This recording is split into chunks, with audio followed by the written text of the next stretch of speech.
Hi hello నమస్తే అండి. ఎలా ఉన్నారు అందరూ? బాగున్నారు కదా? ఈరోజు పుల్లగా గోంగూర పులుసుని తయారు చేసేసుకుందామండి. దానికోసం ముందుగా నేను ఒక 8 కట్టల గోంగూరని తీసుకొని వచ్చి ఆకులన్నీ ఒలుచుకొని 3-4 సార్లు మంచినీళ్ళతోటి కడుక్కొని తీసుకున్నానండి. స్టవ్ మీద ప్యాన్ పెట్టుకొని ఇలాగా ఆకంతా ప్యాన్లో వేసేసుకున్నాను.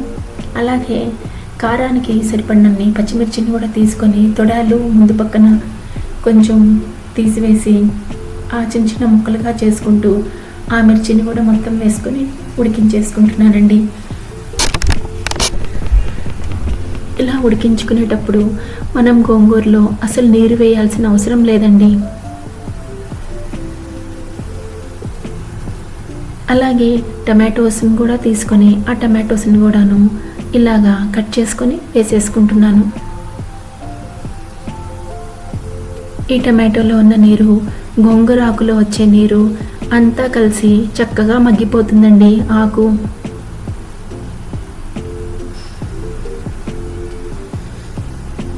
ఈ గోంగూరలో బోలెడంతా ఏసి విటమిన్స్ ఉంటాయండి. ఐరన్ కూడా ఎక్కువగా ఉంటుంది, కాల్షియం ఎక్కువ ఉంటుంది, అలానే మ్యాంగనీస్ ఎక్కువగా ఉంటుంది. వీటన్నిటి వల్ల మన బాడీ పనితీరు చాలా బాగా పనిచేస్తుందండి. మన ఎముకలు గట్టిగా ఉంటాయి, మన కంటి చూపు కూడాను చాలా జాగ్రత్తగా కాపాడుతుంది. టీనేజ్లో ఉన్న పిల్లలు మంత్లీ వచ్చే మెన్స్ట్రువల్ ప్రాబ్లమ్స్కి ఈ గోంగూరనే మంచి చక్కటి పరిష్కారం అండి. వాళ్ళకు వచ్చే ఆ పెయిన్ నుంచి రిలీఫ్ ఇస్తూ యూట్రస్ అనేది కూడాను చాలా నీట్గా చాలా జాగ్రత్తగా ఉండడానికి గోంగూర అనేది ఉపయోగపడుతుంది.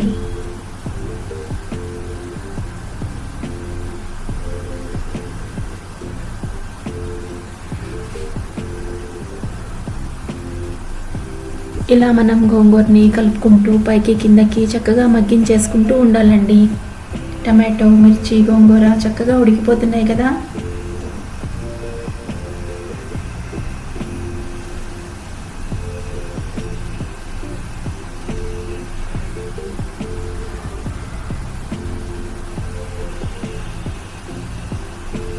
అలాగే రుచికి సరిపడిన ఉప్పును వేసుకొని ఒక 1/2 స్పూన్ పసుపును వేసుకొని ధనియాల పొడి 1 స్పూన్ వేసుకున్నానండి. కారం అనేది నేను వేయడం లేదు, ఫైనల్లో వేస్తాను. ఆల్రెడీ మిర్చి వేశాను కదా. ఇప్పుడు ఒక 5-6 వెల్లుల్లి రెబ్బల్ని కూడా తీసుకొని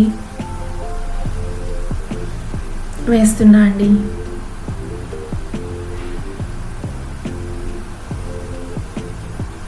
ఈ గోంగూర తీసుకోవడం వల్ల మన శరీర బరువును కూడాను కంట్రోల్లో ఉంచొచ్చని అంటారండి. ఇప్పుడు బాగా ఉడికిపోయింది కదా గోంగూర, టమాటో, మిర్చి అనేది. దాన్ని మీరు పప్పు గుత్తి సాయంతో కానీ లేదు అంటే ఇలా మ్యాషర్ సాయంతో కానీ మ్యాష్ చేసేసుకోండి.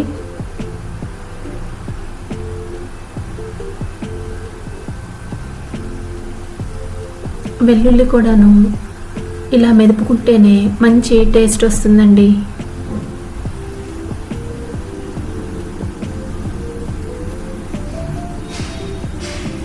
తర్వాత నేను ఒక పెద్ద ఆనియన్ని ఇలాగా మీడియం సైజ్ ముక్కలుగా కట్ చేసుకొని వాటిని కూడా వేసేసుకుంటున్నానండి. పచ్చివి ఈ టైంలో వేస్తున్నాను. ముందుగా వేస్తే మనకి అవి తినేటప్పుడు మెత్తబడిపోతాయండి. ఇలా ఆపుకునే ముందు వేసుకుంటే చాలా కొంచెం క్రంచీగా ఉండి చాలా బాగా టేస్ట్ వస్తుందండి.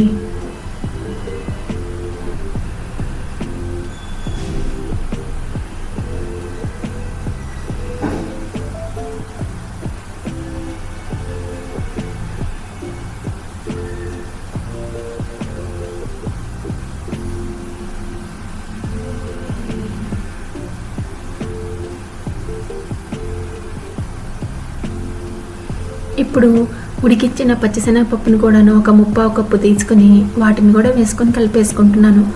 గోంగూరలో ఇలా పచ్చిశనగపప్పు వేయడం వల్ల చాలా రుచి వస్తుందండి. మీకు ఇష్టం లేకపోతే దీన్ని స్కిప్ చేయొచ్చు. ఈ పులుపు అనేది ఈ పప్పుకు కూడాను పట్టి చాలా కమ్మదనం వస్తుందండి మనం రైస్లో తీసుకునేటప్పుడు.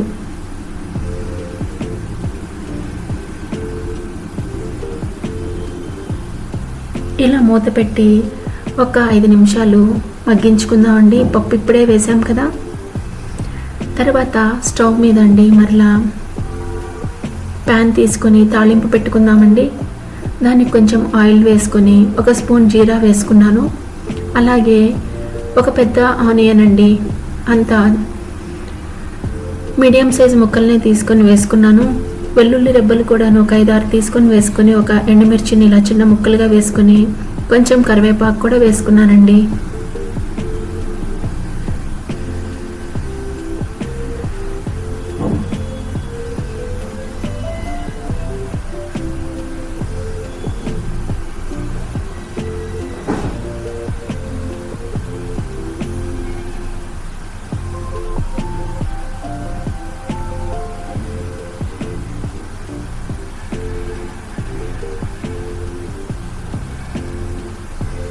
ఇలా తాలింపంతా మంచి రంగులోకి వేగిన తర్వాత కొంచెం ఇంగువాని కూడా యాడ్ చేసేసుకుందాం.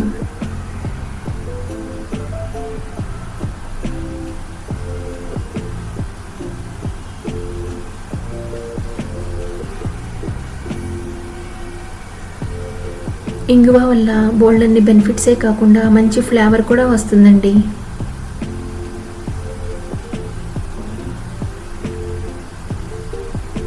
ఇందాక కారం వేయలేదు కదా, ఇప్పుడు తాలింపులో వేసుకుంటున్నాను.